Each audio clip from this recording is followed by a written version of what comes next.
Dear friends, welcome to Inquest. ಈ ಒಂದು ತರಗತಿಯಲ್ಲಿ ನಾವು 13ನೇ ಜನವರಿ 2022ರ ಪ್ರಚಲಿತ ಘಟನೆಗಳನ್ನ ಡಿಸ್ಕಸ್ ಮಾಡೋಣ. ಈ ಎಲ್ಲ ಪ್ರಚಲಿತ ಘಟನೆಗಳನ್ನ ಇಲ್ಲಿ ಕಾಣ್ತಾ ಇರತಕ್ಕಂತ ಎಲ್ಲ ದಿನಪತ್ರಿಕೆಗಳಿಂದ ನಾವು ಸೋರ್ಸ್ ಮಾಡಿರ್ತೇವೆ. And at the end of the presentation, we will have given Inquest challenge quiz. So ಇದರಲ್ಲಿ ಪಾರ್ಟಿಸಿಪೇಟ್ ಮಾಡಿ first 10 students who give the correct answers, we're going to acknowledge their names in the next presentation. So ಈ ಎಲ್ಲ ಚಟುವಟಿಕೆಗಳು ನಿಮ್ಮ ಎಲ್ಲ ಸ್ಪರ್ಧಾತ್ಮಕ ಪರೀಕ್ಷೆಗಳಿಗೆ ಉಪಯುಕ್ತವಾಗಿರುತ್ತೆ. ಹಾಗಿದ್ರೆ ಇವತ್ತಿನ ಇಂಡೆಕ್ಸ್ ನ ನೋಡೋದಾದ್ರೆ article number 1 is related to awards. ಪ್ರಶಸ್ತಿಗಳು ಯಾವ ಪ್ರಶಸ್ತಿಗಳ ಬಗ್ಗೆ ನಾವು ಡಿಸ್ಕಸ್ ಮಾಡ್ತೀವಿ ಅಂದ್ರೆ ಗ್ಲೋಬಲ್ ವಿಮೆನ್ಸ್ ಹೆಲ್ತ್ ಟೆಕ್ ಅಂತ ಕರಿತೀವಿ. ಅಂದ್ರೆ ಜಾಗತಿಕ ಮಹಿಳಾ ಆರೋಗ್ಯ ತಂತ್ರಜ್ಞಾನದ ಪ್ರಶಸ್ತಿಗಳ ಬಗ್ಗೆ ಡಿಸ್ಕಸ್ ಮಾಡ್ತೀವಿ. ಈ ಪ್ರಶಸ್ತಿಗಳು ಯಾರು ಕೊಡ್ತಾರೆ, ಯಾವುದರ ಸಲುವಾಗಿ ಕೊಡ್ತಾರೆ, ಸೊ ಈ ಸಾರಿ ಈ ಪ್ರಶಸ್ತಿಗಳನ್ನ ಪಡೆದುಕೊಂಡಿರ್ತಕ್ಕಂಥ ಟೆಕ್ ಕಂಪನೀಸ್ ಯಾವ್ದ್ಯಾವ್ದು ಅಂತ ಡಿಸ್ಕಸ್ ಮಾಡೋಣ. ಸೊ ಆರ್ಟಿಕಲ್ ನಂಬರ್ 2 ಸ್ವಚ್ಛ ವಿದ್ಯಾಲಯ ಪುರಸ್ಕಾರ 21-22 ಅಂದ್ರೆ 2021 ಮತ್ತು 22ನೇ ಸಾಲಿನ ಸ್ವಚ್ಛ ವಿದ್ಯಾಲಯ ಪುರಸ್ಕಾರ.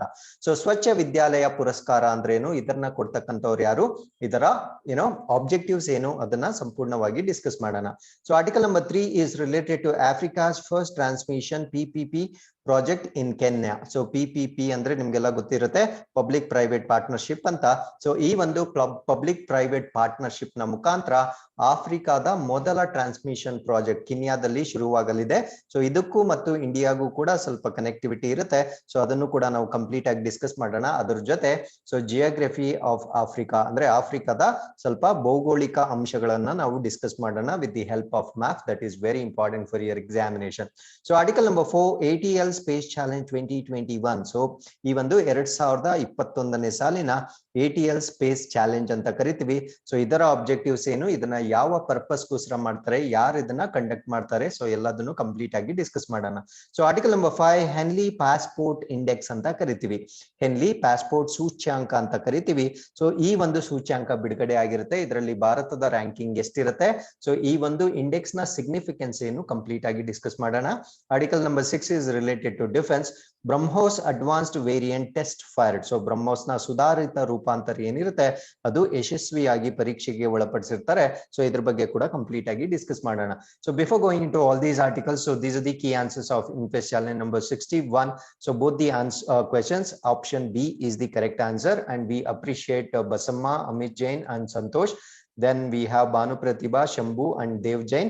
Then Devraj Dhoni, Bovi, then Vittal and Sidram for giving correct answers, and many others also have given correct answers. Thank you very much for your participation as well. So with this, let's get into the first article. So first article is related to awards. So ಪ್ರಶಸ್ತಿಗಳಿಗೆ ಸಂಬಂಧಪಟ್ಟಂತ ಒಂದು article ಆಗಿರುತ್ತೆ.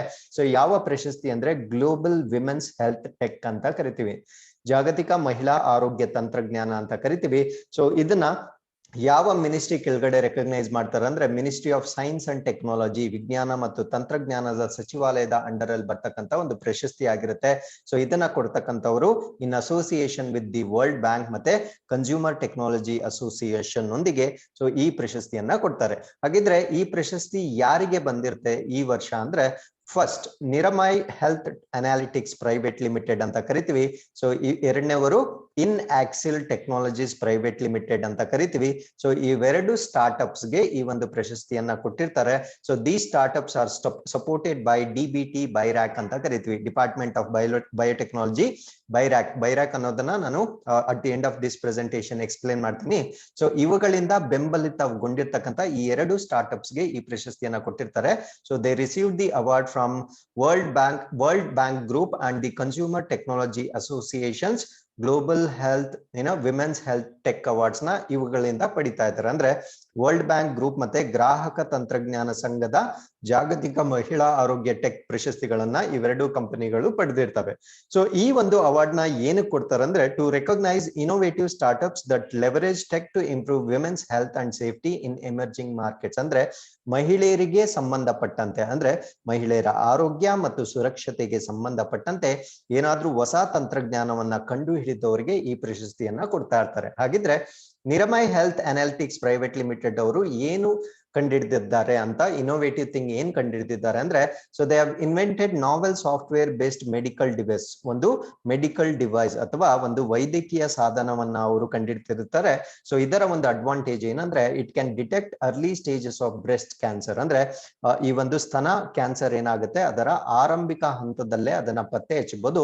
So ಯಾವಾಗ ಅದು initial stages ಅಲ್ಲೇ detect ಆಗುತ್ತೆ, so ಅವಾಗ treatment ಸ್ವಲ್ಪ ಸುಲಭ ಆಗುತ್ತೆ. So this is the detection of discovery of Niramai health analytics private limited. So ಅದಾದ್ಮೇಲೆ in Accel technologies private limited ಅವರು ಏನನ್ನ ಕಂಡುಹಿಡಿದಿದ್ದಾರೆ ಅಂದ್ರೆ, ಸೊ ಅದನ್ನ ಫೀಟಲ್ ಲೈಟ್ ಅಂತ ಕರಿತೀವಿ. So it is a next generation artificial intelligence powered foetal heart rate monitoring based on foetal ECG, ಅಂದ್ರೆ ಭ್ರೂಣದಲ್ಲಿರ್ತಕ್ಕಂಥ ಮಗುವಿನ ಹೃದಯ ಬಡಿತವನ್ನ ಕಂಡುಹಿಡಿಯಲಿಕ್ಕೆ ಒಂದು ಫೀಟಲ್ ಲೈಟ್ ಅನ್ನೋ ಒಂದು ಡಿವೈಸ್ ಅನ್ನ ಕೂಡ ಇವರು ಕಂಡುಹಿಡ್ತಿರ್ತಾರೆ.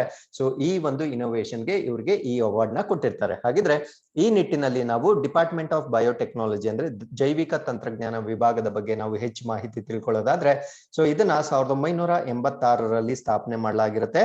So under the ministry of science and technology, so ವಿಜ್ಞಾನ ಮತ್ತು ತಂತ್ರಜ್ಞಾನದ ಸಚಿವಾಲಯದ ಅಡಿಯಲ್ಲಿ ಸೊ ಈ ಡಿಪಾರ್ಟ್ಮೆಂಟ್ ಆಫ್ ಬಯೋಟೆಕ್ನಾಲಜಿನ ಸ್ಥಾಪನೆ ಮಾಡಲಾಗಿರ್ತಾರೆ.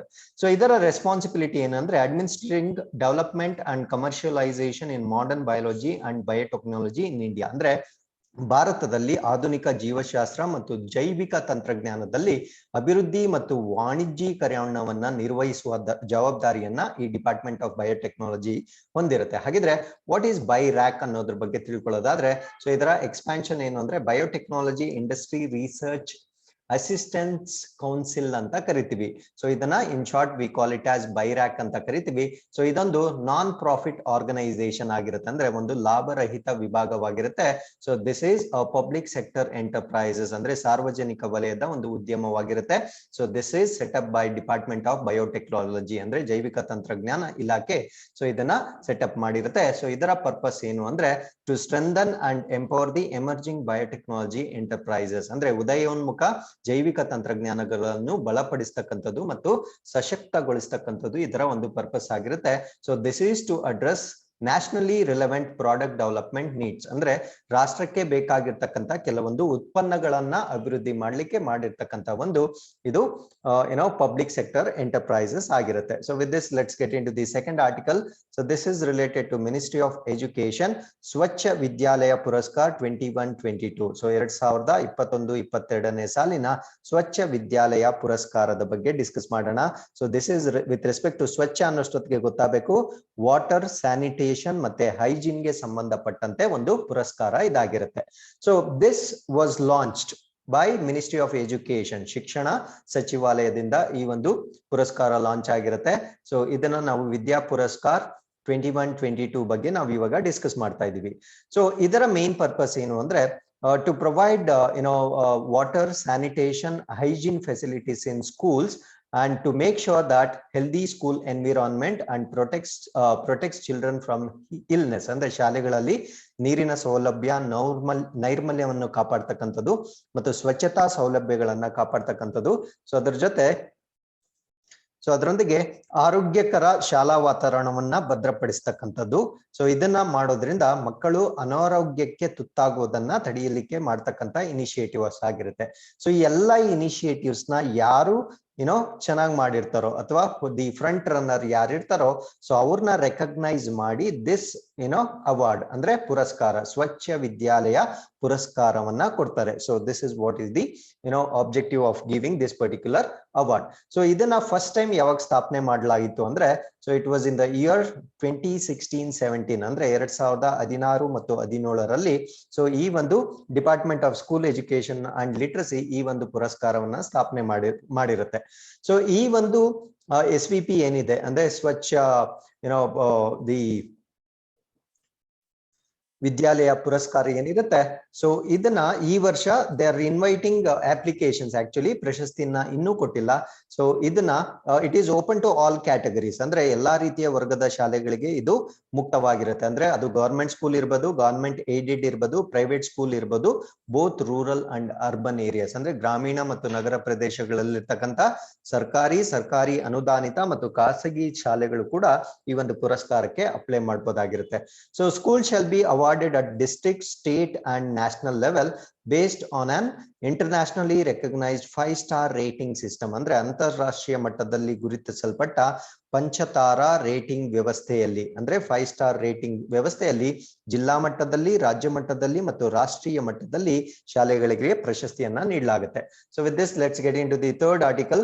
So this is related to Ministry of Power. So power ಸಚಿವಾಲಯ ಅಥವಾ ವಿದ್ಯುತ್ ಸಚಿವಾಲಯಕ್ಕೆ ಸಂಬಂಧಪಟ್ಟಂತೆ ಒಂದು ಆರ್ಟಿಕಲ್ ಆಗಿರುತ್ತೆ. Africa's first transmission PPP project in Kenya. So ಆಫ್ರಿಕಾದ ಮೊದಲ ಪ್ರಸರಣ ಪಬ್ಲಿಕ್ ಪ್ರೈವೇಟ್ ಪಾರ್ಟ್ನರ್ಶಿಪ್ ಯೋಜನೆಯ ಪ್ರಕಾರ ಕೀನ್ಯಾದಲ್ಲಿ ಸ್ಟಾರ್ಟ್ ಆಗಲಿದೆ. ಸೊ ಇದಕ್ಕೆ ಸಹಾಯ ಮಾಡ್ತಾ ಇರ್ತಕ್ಕಂಥವ್ರು ಗವರ್ಮೆಂಟ್ ಆಫ್ ಇಂಡಿಯಾ. ಸೊ ಯಾರು ಅಂದ್ರೆ power grid corporation of India limited. So ಅದನ್ನ ನಾವು ಪವರ್ ಗ್ರಿಡ್ ಅಂತ ಕರಿತೀವಿ.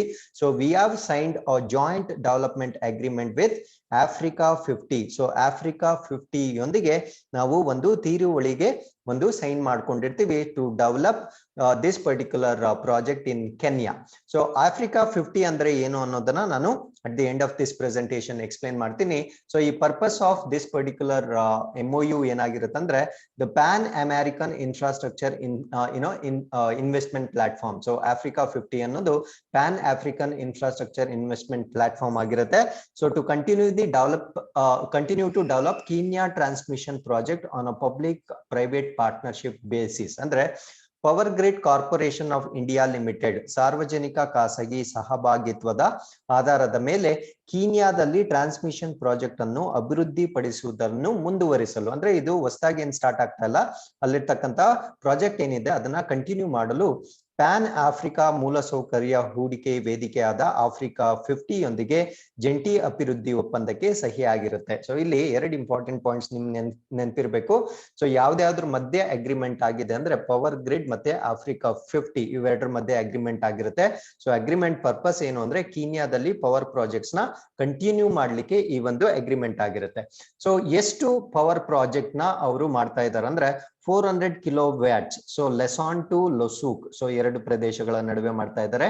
220 ಕಿಲೋವ್ಯಾಟ್ಸ್ ಕಿಸುಮು ಟು ಮುಸಾಗಾ. ಸೊ ಇವೆಲ್ಲ ಪ್ರದೇಶಗಳು ಕೀನ್ಯಾದಲ್ಲಿ ಬರ್ತಕ್ಕಂಥ ಪ್ರದೇಶಗಳಾಗಿರುತ್ತೆ. ಸೊ ಇವೆರಡು ಪ್ರದೇಶಗಳ ನಡುವೆ ಈ ಪ್ರಸರಣ ಮಾರ್ಗಗಳನ್ನ ಅಥವಾ ಟ್ರಾನ್ಸ್ಮಿಷನ್ ಲೈನ್ಸ್ ನ ಎಸ್ಟಾಬ್ಲಿಷ್ ಮಾಡ್ಲಿಕ್ಕೆ ಈ ಒಂದು ಅಗ್ರಿಮೆಂಟ್ ಆಗಿರುತ್ತೆ. ಸೊ ಇದಾದ್ಮೇಲೆ ದಿಸ್ ವಿಲ್ ಬಿ ಇದೇನಾದ್ರೂ ಕಂಪ್ಲೀಟ್ ಆದ್ಮೇಲೆ ಅಂದ್ರೆ ಒಮ್ಮೆ ಈ ಒಂದು ಪ್ರಾಜೆಕ್ಟ್ ಏನಾದ್ರೂ ಪೂರ್ಣಗೊಂಡ ಮೇಲೆ this will be the first independent power transmission in Kenya. ಅಂದ್ರೆ ಕೆನ್ಯಾದಲ್ಲಿ ಇದು ಮೊದಲ ಸ್ವತಂತ್ರ ವಿದ್ಯುತ್ ಪ್ರಸರಣ ಒಂದು ಇನ್ಫ್ರಾಸ್ಟ್ರಕ್ಚರ್ ಆಗಲಿದೆ. And as the first financing of the transmission lines based on the PPPP ಅಂದ್ರೆ ಪಬ್ಲಿಕ್ ಪ್ರೈವೇಟ್ ಪಾರ್ಟ್ನರ್ಶಿಪ್ ನ ಆಧಾರದ ಮೇಲೆ ಪ್ರಸರಣ ಮಾರ್ಗಗಳನ್ನ ತಯಾರಿ ಮಾಡಿರ್ತಕ್ಕಂಥ ಮೊದಲ ಹಣಕಾಸು ಯೋಜನೆ ಇದಾಗಿರುತ್ತೆ once it is going to be completed. So ಅದಾದ್ಮೇಲೆ ನಮ್ಮ ಒಂದು ಪವರ್ ಗ್ರಿಡ್, ಸೊ ಭಾರತದಿಂದ ನಾವು ಪವರ್ ಗ್ರಿಡ್ ಏನು ಸಹಾಯ ಮಾಡ್ತಾ ಇದೆ ಅಂದ್ರೆ so it is going to provide technical and operational know how, ಅಂದ್ರೆ ಯೋಜನೆಗೆ ಬೇಕಾಗಿರ್ತಕ್ಕಂಥ ತಾಂತ್ರಿಕ ಮತ್ತು ಕಾರ್ಯಾಚರಣೆಯ ಜ್ಞಾನವನ್ನ ಒದಗಿಸುತ್ತದೆ. ಆಫ್ರಿಕಾ 50 ಏನ್ ಮಾಡುತ್ತಂದ್ರೆ so it is going to bring this project development and financial expertise. So Africa 50 ಯೋಜನೆಯನ್ನ ಅಭಿವೃದ್ಧಿ ಮಾಡಿಸ್ತಕ್ಕಂಥದ್ದು ಮತ್ತು ಅದರ ಹಣಕಾಸಿನ ಪರಿಣತಿಯನ್ನು ತರ್ತಕ್ಕಂಥ ಒಂದು ಕೆಲಸವನ್ನ ಆಫ್ರಿಕಾ 50 ಮಾಡುತ್ತೆ. ಅಂದ್ರೆ power grid gives technical support and Africa 50 provides develops the project and also financial assistance. So now let's understand what is Africa 50 ಬಗ್ಗೆ ನಾವು ತಿಳ್ಕೊಳ್ಳೋದಾದ್ರೆ so it is actually infrastructure investment platform contributes to African economic growth. So ಇದೊಂದು ಮೂಲ ಸೌಕರ್ಯ ಹೂಡಿಕೆ ವೇದಿಕೆ ಆಗಿರುತ್ತೆ. ಅಂದ್ರೆ ಮೂಲ ಸೌಕರ್ಯಗಳ ಅಭಿವೃದ್ಧಿಗೆ ಒಂದು ಇನ್ವೆಸ್ಟ್ಮೆಂಟ್ ಪ್ಲಾಟ್ಫಾರ್ಮ್ ಆಗಿರುತ್ತೆ ಅಥವಾ ಹೂಡಿಕೆ ವೇದಿಕೆ ಆಗಿರುತ್ತೆ. ಇದರ ಮೇನ್ ಪರ್ಪಸ್ ಏನು ಅಂದ್ರೆ ಆಫ್ರಿಕಾದ ಪ್ರದೇಶಗಳ ಆರ್ಥಿಕ ಬೆಳವಣಿಗೆಗೆ ಸಹಾಯ ಮಾಡ್ತಕ್ಕಂಥದ್ದು ಇದರ ಮೇನ್ ಪರ್ಪಸ್ ಆಗಿರುತ್ತೆ. ಸೊ ಅದಾದ್ಮೇಲೆ ಆಫ್ರಿಕಾ 50 has 31 shareholders ಇರ್ತಾರೆ. It comprised of 28 African countries, the African Development Bank, the Central Bank of West African States and Bank Al ಮಗ್ರಿಬ್ ಅಂತ ಹೇಳ್ತೀವಿ. ಸೊ ಇದರಲ್ಲಿ 28 ಆಫ್ರಿಕನ್ ದೇಶಗಳಿರುತ್ತೆ. ಅಂದ್ರೆ ಆಫ್ರಿಕಾ 50 ಯಲ್ಲಿ 28 ಆಫ್ರಿಕಾ ದೇಶಗಳಿರುತ್ತವೆ. ಸೊ ಅದಾದ್ಮೇಲೆ ಆಫ್ರಿಕನ್ ಡೆವಲಪ್ಮೆಂಟ್ ಬ್ಯಾಂಕ್ ಇದ್ರ ಜೊತೆ ಅಸೋಸಿಯೇಟ್ ಆಗಿರುತ್ತೆ. Central Bank of West African States ಮತ್ತೆ ಬ್ಯಾಂಕ್ ಆಫ್ ಅಲ್ ಮಗ್ರಿಬ್ ಅನ್ನೋದು ಕೂಡ ಇದರಲ್ಲಿ ಅಸೋಸಿಯೇಟ್ ಆಗಿರುತ್ತೆ. ಸೊ ಇದು ಇವಾಗ ಕೀನಿಯಾದಲ್ಲಿ ಪವರ್ ಟ್ರಾನ್ಸ್ಮಿಷನ್ ಲೈನ್ಸ್ ನ ಎಸ್ಟಾಬ್ಲಿಷ್ ಮಾಡ್ತಾ ಇದೆ ಇನ್ association with India's power grid. So this is what is the power grid of our country. So this is one of the world's largest transmission utilities ಆಗಿರುತ್ತೆ. So this comes under the Government of India enterprises. So with this, let's understand the map of Africa. So this is what is the map of Africa that you can see here. First, Africa ಸುತ್ತು ಇರತಕ್ಕಂತ seize ಯಾವ್ದು ನೋಡೋದಾದ್ರೆ, so north ಅಲ್ಲಿ ನಾವು Mediterranean Sea ನ ನೋಡಬಹುದು. So you can see Mediterranean Sea. So here you can see Red Sea ಬರುತ್ತೆ, ಅದಾದ್ಮೇಲೆ ಇಂಡಿಯನ್ ಓಷನ್ ಬರುತ್ತೆ ಈಸ್ಟ್ ಅಲ್ಲಿ. ಸೊ ಅದಾದ್ಮೇಲೆ ಈ ಕಡೆ ವೆಸ್ಟ್ ಅಲ್ಲಿ ನಾವು ಅಟ್ಲಾಂಟಿಕ್ ಓಷನ್ ನ ನೋಡ್ಬೋದು. ಸೊ ಅದಾದ್ಮೇಲೆ ಇಲ್ಲಿ ಈ ಕಂಟ್ರಿದು ಈ ಒಂದು ಕಾಂಟಿನೆಂಟ್ ಒಂದು ಸ್ಪೆಷಾಲಿಟಿ ಏನಂದ್ರೆ, ಇಲ್ಲಿ ನೀವು ಈಕ್ವೇಟರ್ ನ ನೋಡ್ಬೋದು. ಸೊ ಸಮಭಾಜಕ ವೃತ್ತ ಅಂತ ಏನ್ ಕರಿತೀವಿ. ಸೊ ಅದಾದ್ಮೇಲೆ ಇದನ್ನ ಟ್ರಾಪಿಕ್ ಆಫ್ ಕ್ಯಾನ್ಸರ್ ಅಂತ ನಾವ್ ಏನ್ ಕರಿತೀವಿ, ಕರ್ಕಾಟಕ ಸಂಕ್ರಾಂತಿ ವೃತ್ತ. ಸೊ ಅದಾದ್ಮೇಲೆ ಟ್ರೋಪಿಕ್ ಆಫ್ ಕ್ಯಾಪ್ರಿಕಾನ್ ಅಂದ್ರೆ ಮಕರ ಸಂಕ್ರಾಂತಿ ವೃತ್ತ, ಮೂರನ್ನು ನಾವು ಕಾಣ್ತೀವಿ. ಸೊ ಈ ಒಂದು ಕಾಂಟಿನೆಂಟ್ ಸ್ಪೆಷಾಲಿಟಿ ಏನಂದ್ರೆ, ಮೂರು ರೇಖೆಗಳು ಹಾದು ಹೋಗ್ತಕ್ಕಂತ ಒಂದೇ ಒಂದು ಕಾಂಟಿನೆಂಟ್ ಇದಾಗಿರುತ್ತೆ. So that is African continent. ಅದಾದ್ಮೇಲೆ ಈ ಒಂದು ಈಕ್ವೇಟರ್ ಮೇಲೆ ಹಾದು ಹೋಗ್ತಕ್ಕಂತ ಯಾವ ದೇಶಗಳ ಮೇಲೆ ಈ ಒಂದು ಸಮಭಾಜಕ ವೃತ್ತ ಹಾದು ಹೋಗುತ್ತದೆ ಅಂತ ನೋಡೋದಾದ್ರೆ, you can see the line, ನಾನು ರೆಡ್ ಲೈನ್ ಮಾರ್ಕ್ ಮಾಡಿದ್ದೀನಲ್ವಾ. So this is the equator. So ಈ ಕಡೆಯಿಂದ ಚೆಕ್ ಮಾಡ್ಕೊಳ್ತಾ ಬರೋಣ. ಸೊಮಾಲಿಯಾ ಬರುತ್ತೆ, ಅದಾದ್ಮೇಲೆ ಕೆನ್ಯಾ ಬರುತ್ತೆ, ಅದಾದ್ಮೇಲೆ ಉಗಾಂಡ ಬರುತ್ತೆ, ಅದಾದ್ಮೇಲೆ ಡೆಮಾಕ್ರೆಟಿಕ್ ರಿಪಬ್ಲಿಕ್ ಆಫ್ ಕಾಂಗೋ ಬರುತ್ತೆ, ಅದಾದ್ಮೇಲೆ ರಿಪಬ್ಲಿಕ್ ಆಫ್ ಕಾಂಗೋ ಬರುತ್ತೆ, ಅದಾದ್ಮೇಲೆ ಇಲ್ಲಿ ನೋಡ್ಬೋದು ಗ್ಯಾಬಾನ್ ಅನ್ನೋ ಕಂಟ್ರಿ ಬರುತ್ತೆ. ಸೊ ಇಷ್ಟು ರಾಷ್ಟ್ರಗಳ ಮೇಲೆ ಈಕ್ವೇಟರ್ ಹಾದು ಹೋಗುತ್ತೆ. ಸೊ ಅದಾದ್ಮೇಲೆ ಟ್ರಾಪಿಕ್ ಆಫ್ ಕ್ಯಾನ್ಸರ್ ನೋಡೋದಾದ್ರೆ, ಸೊ ಇಲ್ಲಿ ನೋಡಿ Tropic of Cancer, this dotted line ಇಲ್ಲೇನ್ ಕಾಣ್ತಾ ಇದೆ. ಸೊ ನಾನು ರೆಡ್ ಲೈನ್ ಮಾರ್ಕ್ ಮಾಡ್ತೀನಿ, ಸೊ ನಿಮ್ಗೆ ಪ್ರಾಮಿನೆಂಟ್ ಆಗಿ ಕಾಣಿಸುತ್ತೆ.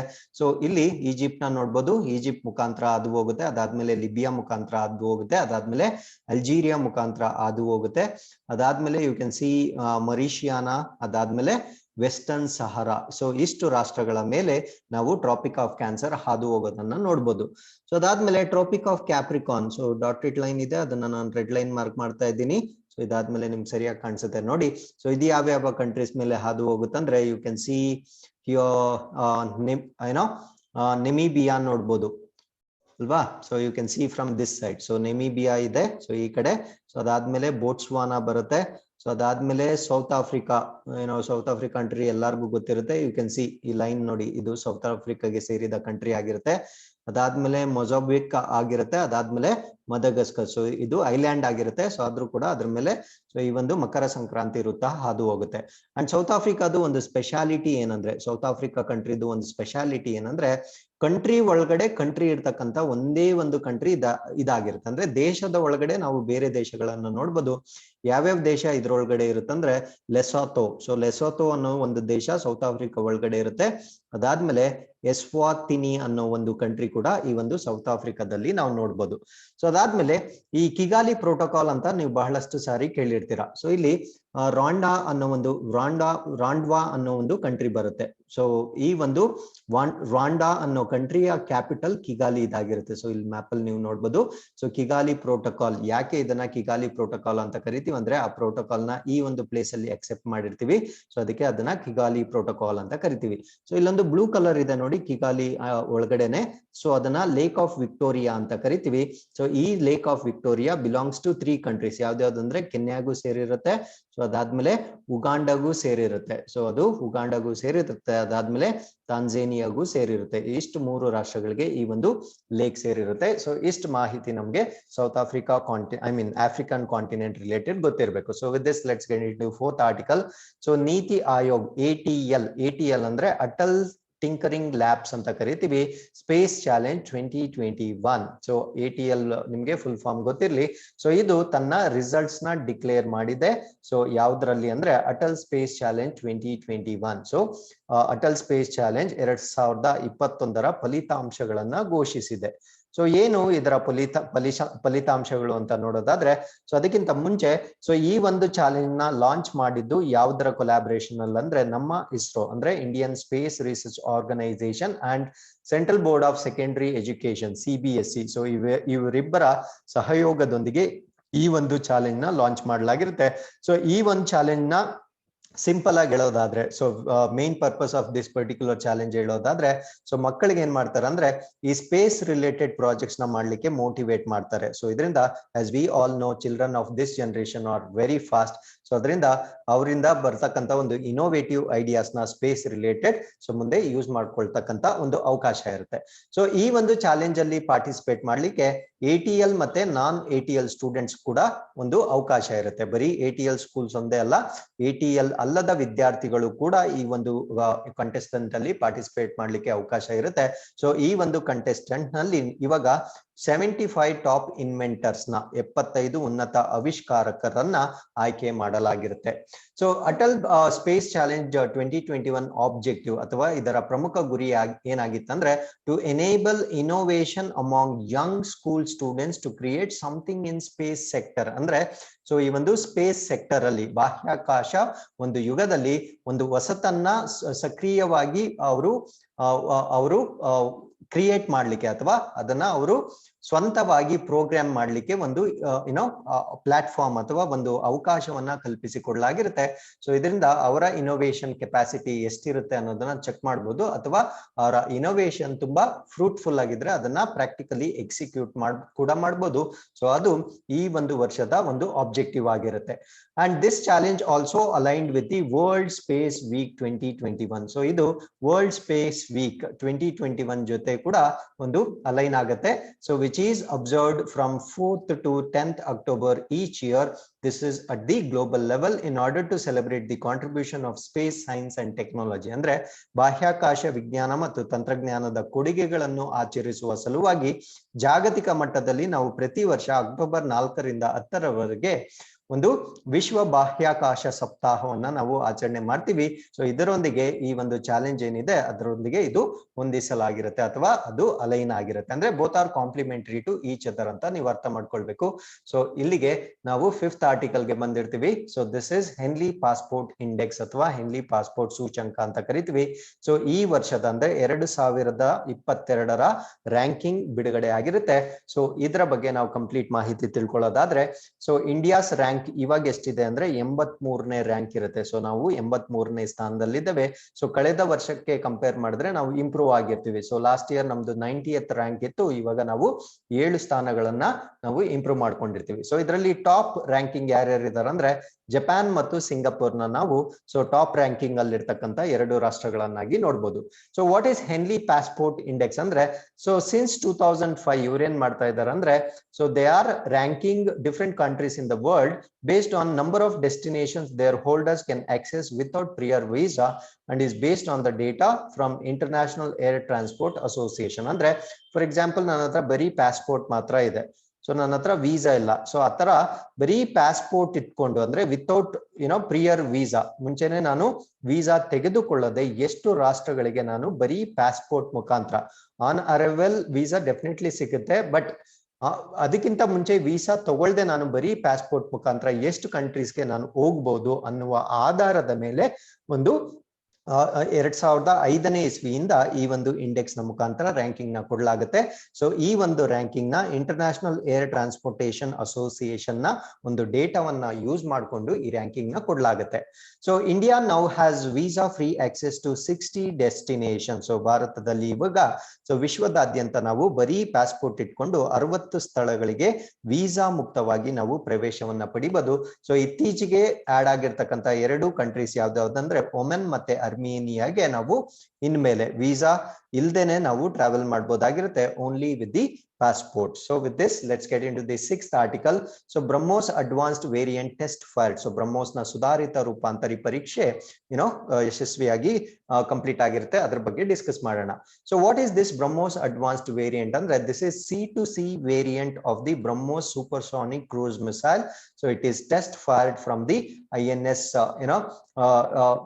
from the recently commissioned stealth guided missile destroyer INS Visakhapatnam ಇಂದ ಸೊ ಇದನ್ನ ಟೆಸ್ಟ್ ಮಾಡಲಾಗಿರುತ್ತೆ. ಸೊ ಬ್ರಹ್ಮೋಸ್ ಸೂಪರ್ಸಾನಿಕ್ ಕ್ರೂಸ್ ಕ್ಷಿಪಣಿಯು ವಿಸ್ತೃತ ವ್ಯಾಪ್ತಿಯು ಸಮುದ್ರದಿಂದ ಸಮುದ್ರದ ರೂಪಾಂತರಿ, ಅಂದ್ರೆ ಸರ್ಫೇಸ್ ಟು ಸರ್ಫೇಸ್ ಅಂತ ನೋಡ್ತೀವಿ, ಸರ್ಫೇಸ್ ಟು ಏರ್ ಅಂತ ನೋಡ್ತೀವಿ.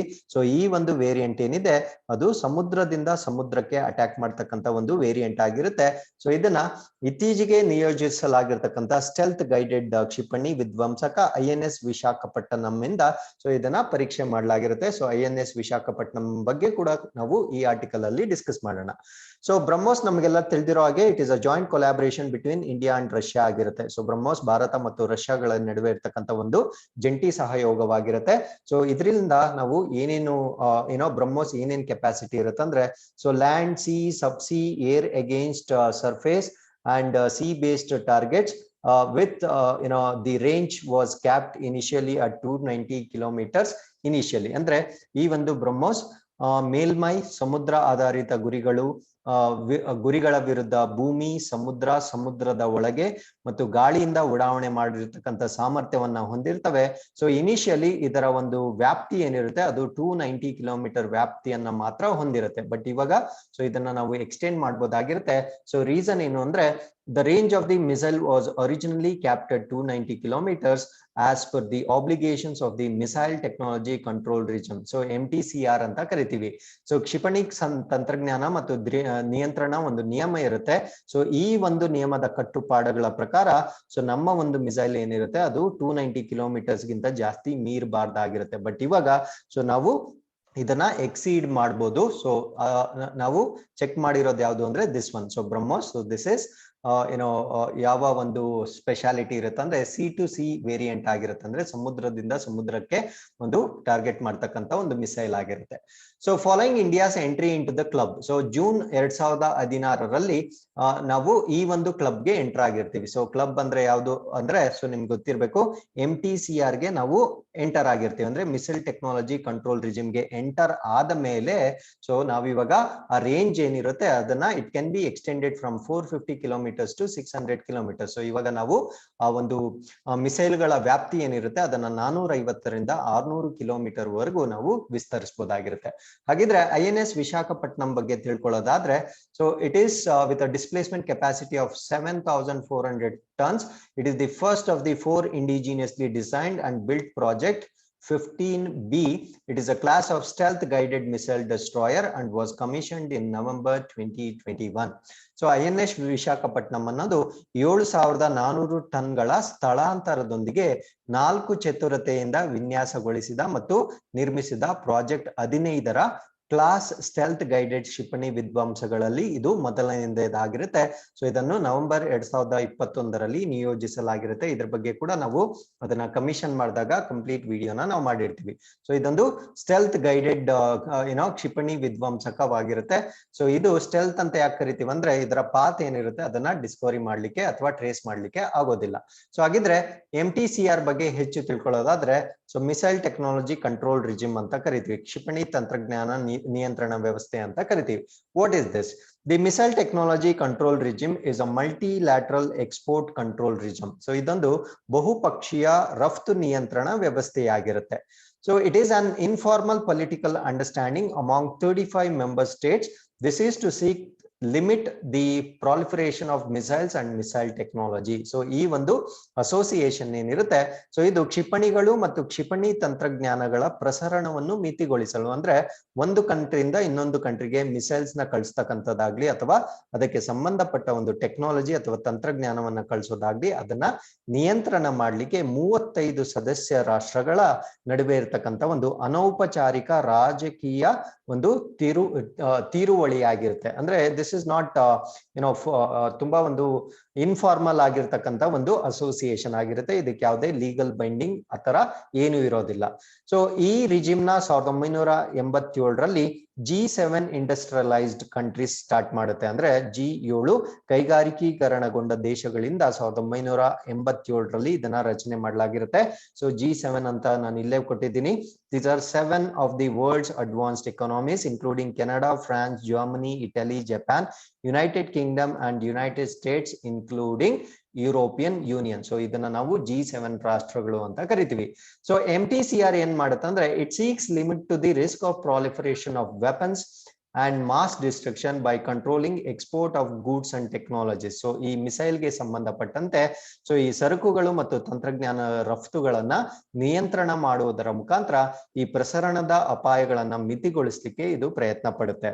ಹಾಗಿದ್ರೆ ಇದರ ಲಿಮಿಟ್ಸ್ ಏನು ಅಂದ್ರೆ ಇದು ಪೇಲೋಡ್ ಆಫ್ ಅಟ್ಲೀಸ್ಟ್ 500 kg ಇರಬೇಕು, ಅವಾಗ ಇಟ್ ಕಮ್ಸ್ ಅಂಡರ್ MTCR. ಅಂದ್ರೆ ಸೊ ಅದರ ಕನಿಷ್ಠ ಒಂದು 500 kg ಪೇಲೋಡ್ ಅಷ್ಟು ಅದರ ಕೆಪಾಸಿಟಿ ಇರಬೇಕು. ಅದಾದ್ಮೇಲೆ ರೇಂಜ್ ಬಂದು at least 300 kilometres, that is equal to 190 miles. So 190 miles ಅಥವಾ 300 ಕಿಲೋಮೀಟರ್ಸ್ ವ್ಯಾಪ್ತಿ ಇರತಕ್ಕಂತ ಮಿಸೈಲ್ಸ್ ಮಾತ್ರ ಇದು ಮಾನಿಟರ್ ಮಾಡುತ್ತೆ. ಸೊ ಯಾವುದೇ ಒಂದು ಮಿಸೈಲ್ದು ಪೇಲೋಡ್ 500 ಗಿಂತ ಕಡಿಮೆ ಇದ್ರೆ ಅಥವಾ ಅದರ ರೇಂಜ್ 300 ಕಿಲೋಮೀಟರ್ಸ್ ಗಿಂತ ಕಡಿಮೆ ಇದ್ರೆ that doesn't come under MTCR ಒಳಗಡೆ ಬರೋದಿಲ್ಲ, ಅವುಗಳನ್ನ ಅದು ನಿಯಂತ್ರಣ ಮಾಡೋದಿಲ್ಲ. So MTCR is not a treaty and does not impose any legally binding obligations on the partners. So this is the problem. So MTCR ಇದು ಯಾವುದೇ ಒಂದು ಒಪ್ಪಂದ ಅಲ್ಲ ಮತ್ತು ಪಾಲುದಾರರ ಅಂದ್ರೆ ಸದಸ್ಯ ರಾಷ್ಟ್ರಗಳ ಮೇಲೆ ಯಾವುದೇ ಕಾನೂನಾತ್ಮಕ ಒಂದು ಬಾಧ್ಯತೆಗಳನ್ನ ಇದು ವಿಧಿಸುವುದಿಲ್ಲ. ಅಂದ್ರೆ formally they will inform, they will try to control. ಈ ತರ ಪ್ರಾಲಿಫರೇಷನ್ ನ ಕಂಟ್ರೋಲ್ ಮಾಡ್ಲಿಕ್ಕೆ ಪ್ರಯತ್ನ ಪಡ್ತಾರೆ. ಸೊ ಅದು ಮ್ಯಾಂಡೇಟರಿ ಆಗಿ ಅಂದ್ರೆ MTCR ಹೇಳಿದ್ಮೇಲೆ ಸೊ ಅದನ್ನ ಸ್ಟಾಪ್ ಮಾಡಕ್ಕಾಗಲ್ಲ ಅಥವಾ ಅವರಿಂದ ಅದನ್ನ ಅಪ್ರೂವ್ ಕೂಡ ಮಾಡ್ಲಿಕ್ಕೆ ಆಗೋದಿಲ್ಲ. ಸೊ ಆ ತರ ಒಂದು ಇನ್ಫಾರ್ಮಲ್ ಅಸೋಸಿಯೇಷನ್ ಇದಾಗಿರುತ್ತೆ.